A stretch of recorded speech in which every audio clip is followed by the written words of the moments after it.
What's going on, guys? So maybe you saw my last video where I was telling you reasons why I'm leaving Sony and switching to the S5 Mark IIX. And today I'm going to give you reasons why I think you should own the FX3. This was actually one of my favorite cameras that I've ever shot with. And I know that sounds like, wait, didn't you just slam this camera in the last video?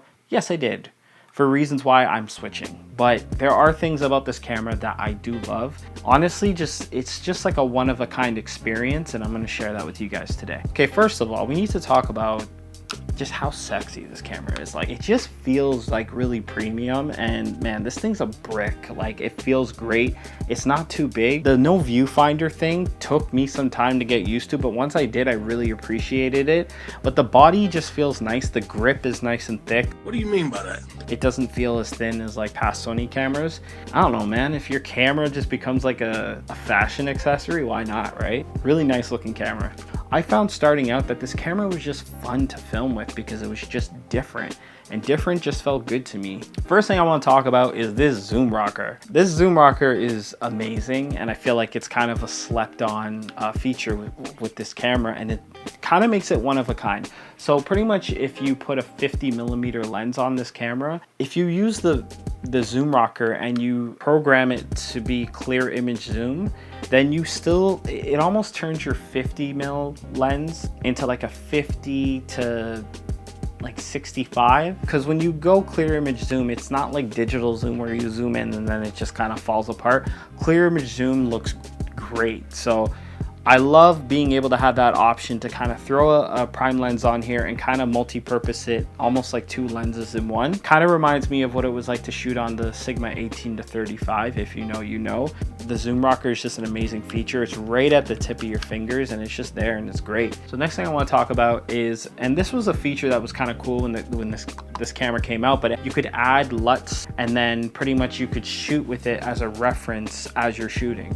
I mean, their color science has gotten way better, but it was really cool to have like certain conversion LUTs built into the camera, and I could either bake it in or I could have it as a reference, and it would just make the whole color grading process way easier once I brought the footage back onto my computer. Two conversion LUTs I would recommend is, of course, the phantom LUTs. I would use neutral a lot.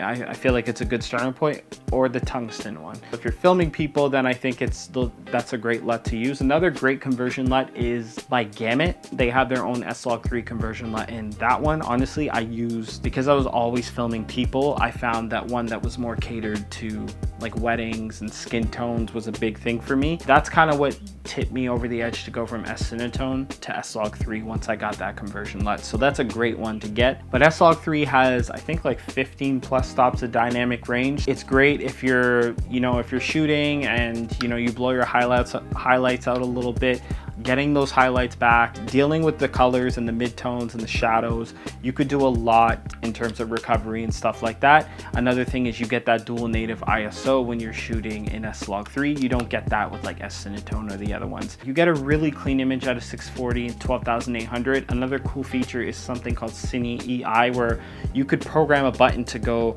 the first one will go 640, and then you press that button again and it goes to 12,800. That way you're not like trying to raise your ISO and stuff like that. The next thing I want to talk about is S-Cinetone. So when I started shooting Sony, I came from the GH5S, and the skin tones on Panasonic are mint. When I came to Sony, the first thing that I was worried about was the skin tone thing and the colors, because I just heard that Sony's colors were a bit more difficult. The first profile that I would shoot on was S-Cinetone. S-Cinetone to me is pretty underrated. The skin tones that come out of that are just so... Honestly, I probably lean more towards S-Cinetone in terms of skin tones and just overall image than S-Log3. S-Log3 is way more versatile, and it has more of a softer film look to it. But S-Cinetone, man, like if you're not great at color grading, you want something that you can manipulate a bit easier, S-Cinetone is a great alternative. There's some weddings I would shoot with that on purpose. If I'm shooting with people of color, I would shoot with S-Cinetone just because I just found skin tones came out a lot nicer on there. But I would say S-Cinetone is a great picture profile.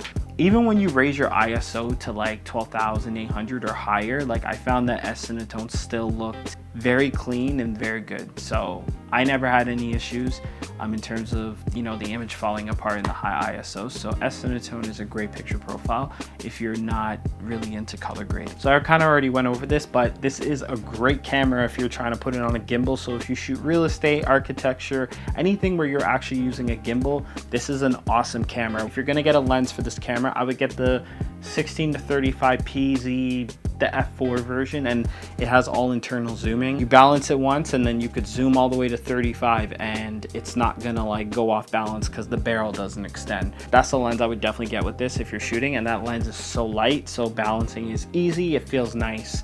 So that would be my suggestion. Another thing is the tally lights. You got tally lights on the back here.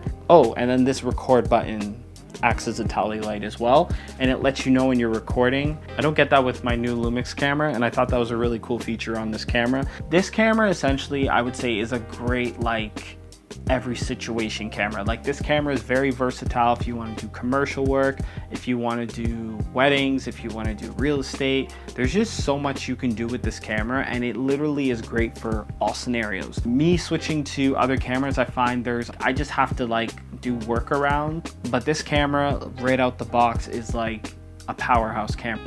They call it the king for a reason, right? It's the king of low light, and it's 4K 60. If you're shooting without active stabilization, there's no crop. A great thing about Sony too with the ecosystem is that they have so many different lens options. If you're gonna buy lenses for this camera, I would go for Sigma. I think Sigma is a great alternative for lenses that are decently priced, but also very, very high quality. I actually prefer shooting with Sigma glass. I had a lot of G Master glass before when I initially got Sony, but then I just started switching to Sigma just because I find Sigma has like a little bit of a more punchy image right out of camera.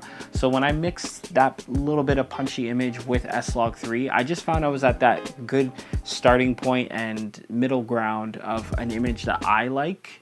And I just found that it leaned a little bit more to the magenta side, and it was a little bit warmer Sigma glass. So that's why I love shooting with Sigma. And then the focus ring on it was a little bit more like, it had a little bit more give to it. It didn't feel like fly-by-wire where it just like spins like infinitely, because I love manual focusing. So I found that Sigma's ring one was like twice the size. Yeah, I just think it's a good alternative if you don't want to go spending like $2,000 on just one lens, and you could get another one that's like half the price or close to it, and it's going to do the same job. Last reason why I would say buy the Sony FX3 is because in a way it's like the industry standard when it comes to video. If I was going to do second shooting or lead shooting, the first thing they're going to ask you is, what gear do you have?